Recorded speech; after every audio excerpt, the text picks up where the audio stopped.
That's enough. You're basically a stranger to us. Let's just throw you out into the yard. Please wait. I was grabbed by my arm and thrown out into the yard.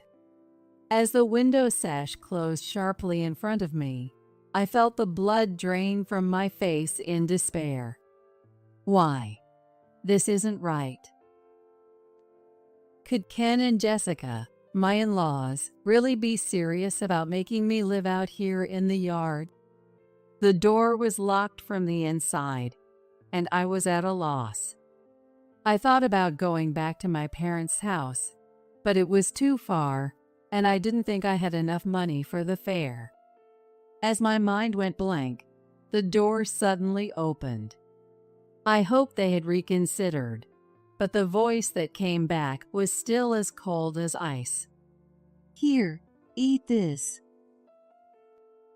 Jessica handed me a box of cup of noodles that had been stored for emergencies. Seeing it placed on the ground in a cardboard box, I was convinced that they were serious. You've got to be kidding. Wait, please. My desperate pleas were futile, and the door was mercilessly closed in front of me. If something happens to me, they'll be the ones in trouble. Maybe if I throw this out, they'll feel compelled to give me real food. In a fit of rage, I thought about throwing away everything inside.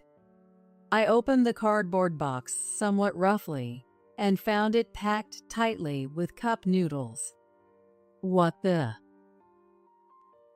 One of them was half open. I hesitantly reached out and picked up the cup of noodles. Wait, this is. My name is Linda Taylor. I'm a homemaker in my 40s. For the past several decades, since I married my husband, there has been something that has always troubled me. That is, hey, Ken, I always tell you to pick up your clothes. The living room was a mess with clothes that my husband, Ken, had taken off just after coming home from work. Ken has a habit of changing his clothes as soon as he gets home from work and just leaving them on the floor. Even now, he was naked on the sofa, scrolling through his phone. And he was laughing out loud while streaming videos at high volume. Perhaps because I interrupted his relaxation time, Ken spoke in a tone that clearly showed he was annoyed. It's not a big deal.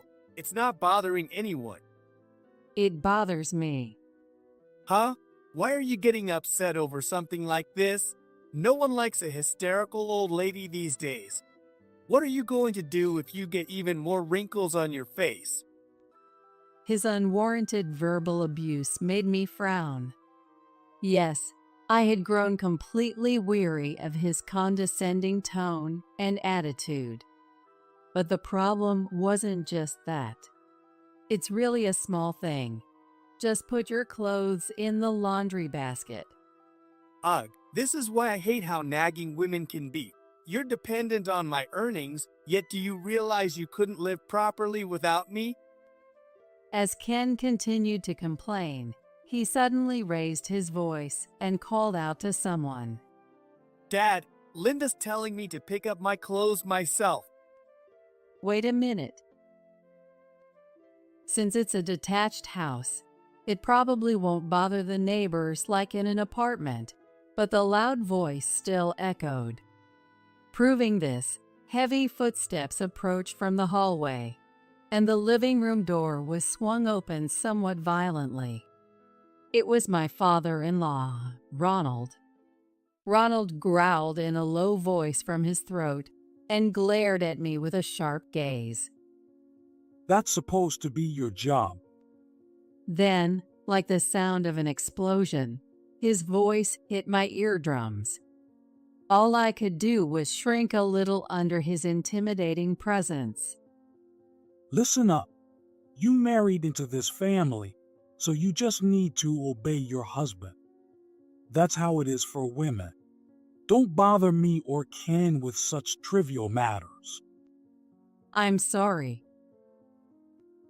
At this point, all I could do was bow my head and apologize. Ken looked on, grinning at me. Ken's dad, Ronald, is a very traditional, old-school man. Whenever I try to talk about household chores or Ken's behavior, he would snap, "You don't need to think about that." It wasn't rare for him to raise his hand, and I had reflexively learned to make myself smaller. Ken had already shifted his interest back to a video on his smartphone, not looking at me. I felt gloomy, thinking I had to wait quietly until Ronald's anger subsided, when I was suddenly called upon by another person. Hey, Linda, didn't I tell you not to use ham in the cooking? It was Jessica, my mother-in-law, speaking from the kitchen where I had just finished preparing dinner. It contains sodium metabisulfite, you know? It's not good for your health. And get rid of that strange device Ken brought home quickly. It emits electromagnetic waves that shrink our brain. A famous author said so. Jessica wasn't like Ken, who twisted logic, nor was she like Ronald, who yelled. However, she was certainly not on my side. Even now, she sighed while holding special aluminum foil that supposedly blocks electromagnetic waves reaching the brain. Jessica had fallen for what they call conspiracy theories. I'm sorry, Jessica, but we need to get our protein. There you go again. Where is the fish from? Did you check the source? And the additives too. Jessica was overly sensitive to the effects of electromagnetic waves and harmful food additives. Because of this, cooking took much more effort than usual. Jessica would check every ingredient on food labels and restrict their use in cooking. Thus, the meals at the Taylor house could hardly be considered healthy. As I felt hopeless about the wasted ingredients, Jessica seemed to remember something. By the way, you said before, didn't you, Linda? Ken is always eating out. You must be jealous, right? It seemed that Ken had overheard her words. Huh? Jealous? Ken, who had been engrossed in his video, turned around irritably. I'm going out for work, you know? It's not like I just have to do household chores like you. That's not what I meant. You're living off my earnings, and yet you dare to act so high and mighty? While saying this, Ken glanced at Ronald, who looked displeased. Realizing what he was trying to do, all I could do was desperately apologize. I'm sorry. As a homemaker, it's true that I rely on Ken for our daily living. My finances are controlled by the allowance Ken gives me, and he quickly cuts the amount if he dislikes something. Satisfied with my trembling, apologetic demeanor, Ken said, "You can't do anything without me," and threw something at me. As a punishment, you're having this for dinner tonight. What rolled to my feet with a light sound was a cup of noodles. This is just. I'm the one who prepares the meals every day at the Taylor house. Housework is by no means easy, but I couldn't talk back, only remaining silent. In this house, I have no freedom. Why do I have to go through this? Unable to bear staying in the living room, I took the cup of noodles and went back to my room. From the living room, the loud sounds of the TV and Ken complaining about work could be heard. I boiled water in the pot, but I felt too disheartened to eat. Why can they say such hurtful things? Remembering their unreasonable demands made me feel down. I had merely asked him to correct a habit, not something unreasonable. The more I thought about it, the darker my mood became, and I wondered where I had made the wrong choice, feeling increasingly depressed. I couldn't move for a while, weighed down by a heavy heart. As bedtime approached and my hunger reached its limit, I reluctantly ate some instant noodles and took a cold bath. I had to get out quickly before I got too cold, because if I caught a cold, I would have to ask Ken for money and permission to go to the doctor. Once everyone was asleep, I tiptoed back to my room without making a sound and secretly took out my diary from the drawer. This diary is a record of daily events, intended to one day expose the way I've been treated. When Ken and I first started dating, he wasn't like this. He used to cherish our anniversaries and birthdays, and I never saw him use a rough tone. I married him believing he was a kind person, but the reality was completely different. In this house, I somehow feel treated like something tainted. Much of this can be attributed to Jessica's inclination towards conspiracy theories. Being unfamiliar with such theories, I have been shunned for supposedly leading a lifestyle that Jessica despises, fearing it might negatively affect her son. I am forced to prepare separate meals, and I've never been included in their circle of 3. However, I managed to find some solace in secretly eating what I like and writing in this diary. I hope I can expose this one day. I've thought about asking for help more than once, but the fear of causing harm to my parents back home prevents me from taking any action. Escaping is difficult without sufficient funds, and who would hire a woman in her 40s who has been a homemaker all this time? At times like this, Ken's words, "You can't live without me," really hit home, and I felt so powerless that I was on the verge of tears. In the end, unable to find a solution, I could only curl up and sleep in my bed. The next day was eventful. The area outside my room was unusually noisy, and just as I wondered what had happened, Ronald hurriedly opened my door. Hey, call an ambulance right now, Ken.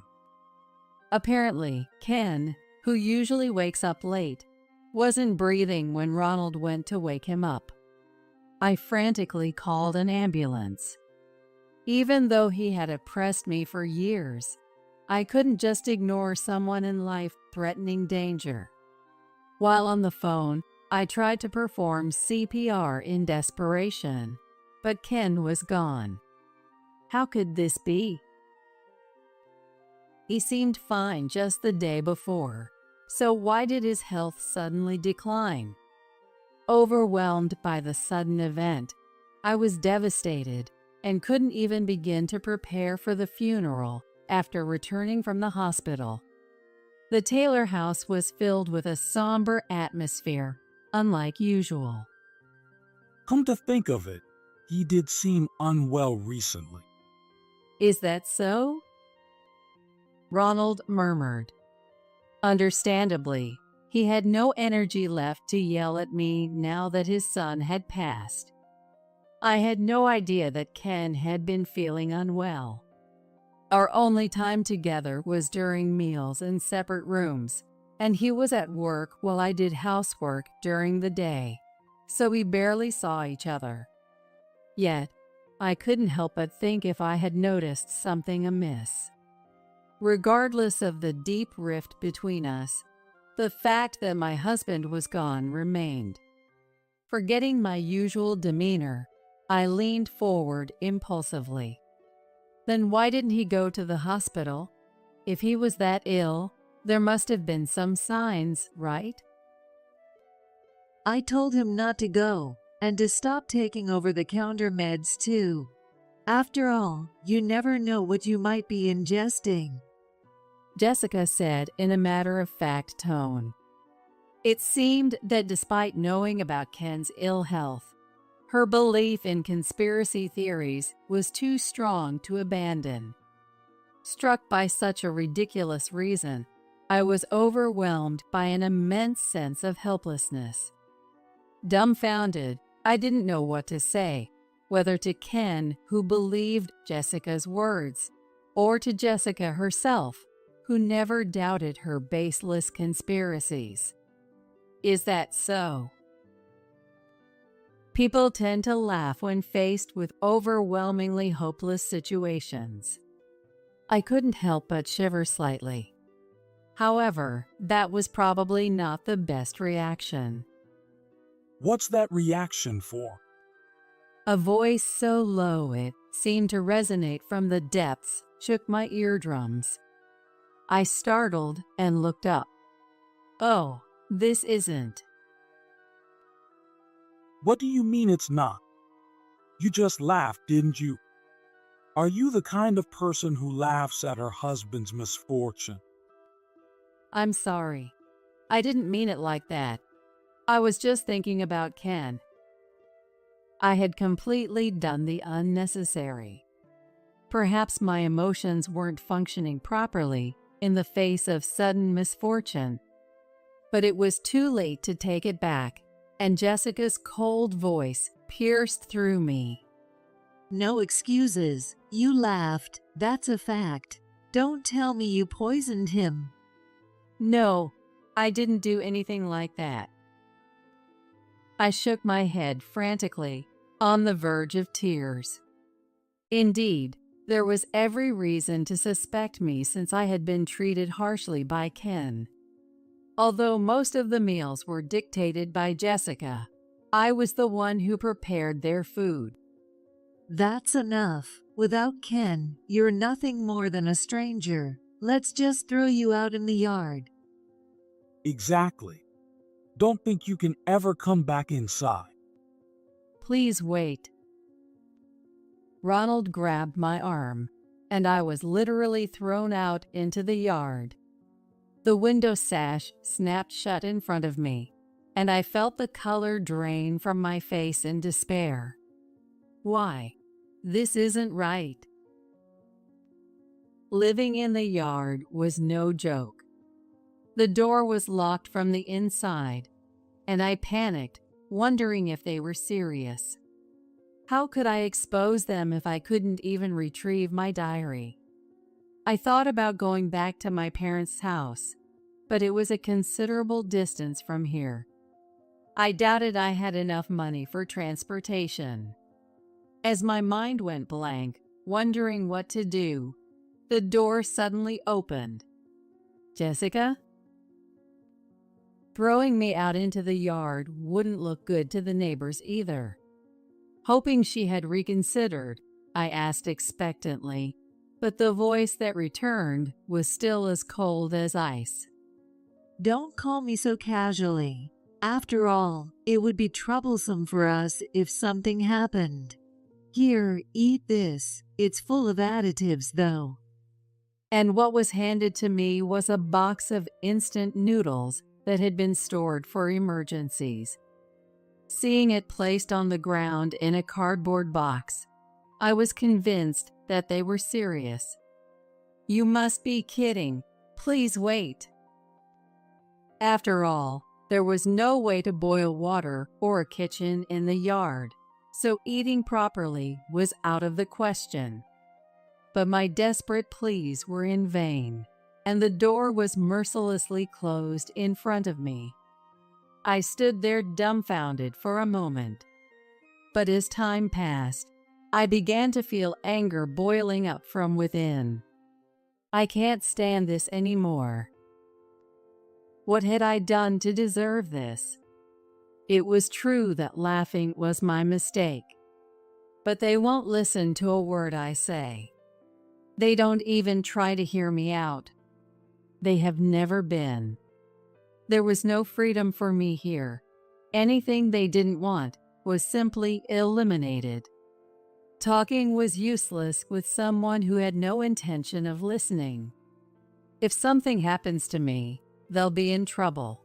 Maybe if I throw this out, they might be inclined to give me proper food.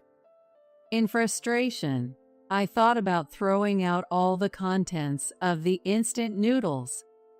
It seemed wasteful, but continuing to live on instant noodles was out of the question.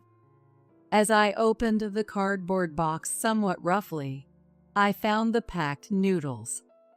Wait, this one's open. There was just one, the lid halfway open. I clenched my fist, a bad feeling gripping me. Could this also be one of their ways to harass me? Tentatively, I reached out and picked up the cup of noodles. As I fully opened the half-open lid, instead of the dried noodles and toppings, there was a small black device and a piece of notepaper inside. What is this? I unfolded the notepaper. The letter said, "I'm truly sorry for the long hardship. Unclosed is a voice recorder. Please take this evidence to the police. Also, the envelope contains some money for you. Use it to live freely. This is." The note was on elegant wisteria stationery, with neat handwriting done with a pen. I had seen it only a few times, but it was unmistakably Jessica's handwriting. Inside the envelope were 5 $100 bills, and similarly, envelopes, each containing $500, were stuffed into the small gaps of the cup noodles packed in the cardboard box.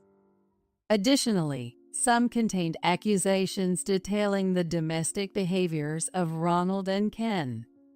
Before I knew it, I felt as if I had been pushed from behind, and I found myself running to the nearby police station. "Please help me." Breathing heavily and barefoot, the officers immediately responded to my appearance. As they read the accusation and listened to my story, their expressions darkened rapidly. I explained how I had been thrown out into the yard and was unable to enter the house or go back to my parents' home. Considering these factors, they judged it to be an urgent issue. The officer, with a serious look, patted my shoulder reassuringly. "This is terrible. Linda, you've done well. Can you lead us to your house?" Yes. A turning point had finally come in my days of near despair. The days of being oppressed by the Taylor family might just change. Filled with a faint hope, I returned home when suddenly a furious shout echoed from the entrance. What are you doing? It was Ronald's enraged voice. Then, a sharp sound like something being hit followed, and we hurriedly opened the front door. What happened? There, panting heavily, was Ronald, and Jessica, sitting on the floor clutching her reddened cheek. Ronald, blinded by anger, hadn't even noticed the arrival of the police. It was clear what had happened. Jessica. As I ran towards her with a scream-like shout, Jessica finally looked up, and the moment her vacant eyes caught me and the officer, she burst out laughing as if she couldn't hold it back any longer. Ha, ha. What happened, Jessica? Laughing at a time like this. Ken's gone, and now talking about divorce. Don't joke around.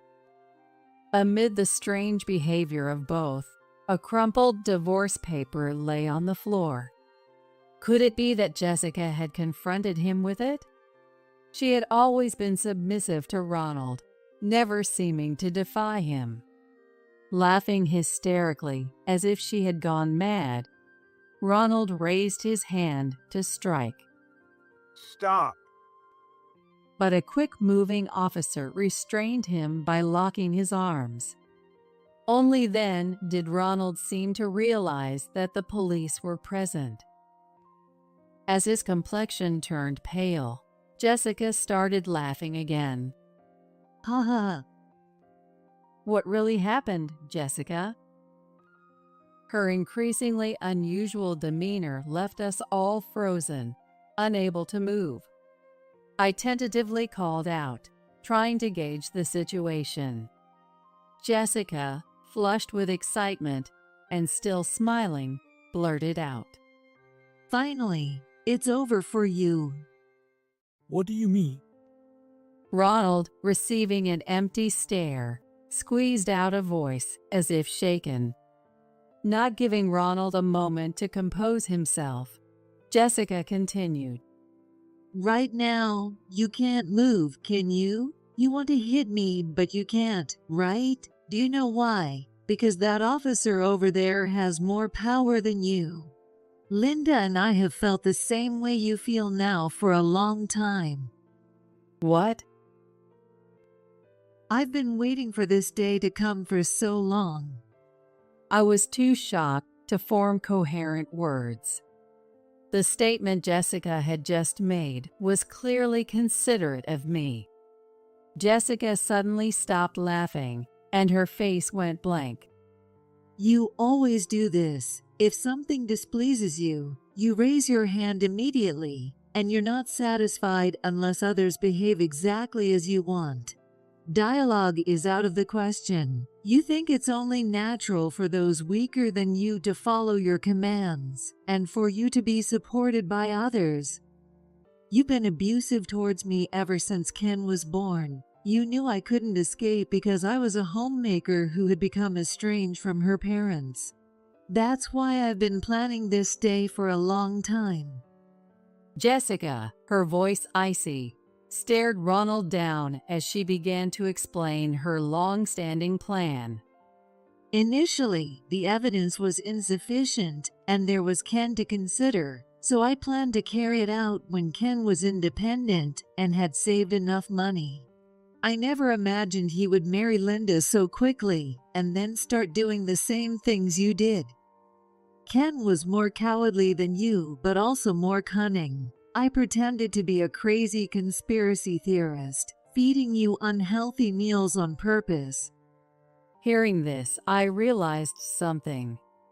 Indeed, as a homemaker tasked with caring for Ronald and Jessica, I was responsible for preparing meals for the three of us. I followed Jessica's preferences for avoiding additives and foreign products, resulting in meals that were hardly what one would consider healthy. But Jessica, who disliked me, always said, "I don't want to eat the same food as you," and made me cook different meals for myself. So, I cooked as I pleased and ate what I liked. If what she said was true, was it all an act? And if so, had Jessica intentionally excluded me from her plans all along? It was a long battle, but then Ken turned out exactly as I had planned. Surely his daily overwork and poor diet took their toll. Jessica paused, perhaps thinking of her son, her voice dropping for a moment. However, she quickly began to laugh as if ignited. But now Ken's inheritance can be given to Linda. You and I are going to hell together. Ha ha. Ronald seemed unable to say anything more. He stared wide-eyed at Jessica, who was laughing like a mad woman. You always acted like a king at home, but do you see now? You were so powerless. It wasn't just me who had suffered. Jessica had suffered and endured far longer than I had, and today she had reached the culmination of her struggles. Indeed, she had been fighting throughout her life, even though it twisted her existence. We'll be going now. You both will accompany us to the station. We'll discuss everything there. The officer said quietly. Ronald no longer raised his voice in anger. It was as if all the energy that had driven him until now was gone, and he hung his head in defeat. As he was led away by the police officer, he said in a barely audible voice, "I'm sorry." However, Jessica responded with a voice that sounded like a mix of laughing and crying. Apologizing now, what good does it do? And so, we walked quietly to the police station, none of us uttering a single word. Ronald readily admitted to everything documented in the accusation and recorded on the voice recorder regarding the situation inside the Taylor household. As a result, it was determined that Ken's sudden health change was not accidental but planned, indicating criminal activity. Of course, Jessica was identified as the perpetrator. After all was said and done, Jessica, who had seemed spiteful and had laughed maniacally, became meek, as if all her previous behavior had been a facade. Linda, I'm truly sorry for involving you in my plan. No, please don't apologize. You've been suffering for so long, Jessica. No, even so, it doesn't change the fact that I've hurt you repeatedly. I remembered the neat handwriting on the letter that was inside the cup of noodles. Now it seemed that the considerately written words truly reflected her genuine character. It must have been very sad to have the meals you prepared thrown away for no good reason. No. I shook my head. While it was true that it was hard at the time, and I had many tearful nights, it now seemed like a trivial thing. It wasn't about forgiving or not forgiving. I just thought that we deserved to be released from it. It's okay now. It's all over. Then, 10 years passed. Today is Jessica's birthday. Since then, having gathered the courage to start working, I was fortunate to find a warm workplace and am leading an independent life. And today, I had quietly saved up some of my salary to take Jessica on a little trip. Look, Jessica, the wisteria flowers are beautiful. After the events at the Taylor household settled down, Jessica had fallen ill. Pushing her wheelchair, which had become essential for her mobility, we walked under an arch bursting with magnificent wisteria blossoms. Yes, they are beautiful. Jessica seemed to be enjoying this thoughtful trip. After all that had happened with the Taylor family, I had decided to support Jessica. Now, she is an important part of my family. We care for each other, share words, and sometimes enjoy moments of interaction like this. Jessica, I have a special birthday cake prepared. Let's eat it together when we get back to the hotel. Thank you. I'm looking forward to it. We chatted as we slowly walked under the wisteria flowers, visiting nearby boutiques and tourist shops. Jessica seemed to be enjoying the trip, so it was safe to say it was a great success. We have our freedom now, and we do what we want, following our hearts. While hoping days like these would continue, I began to hum "Happy Birthday"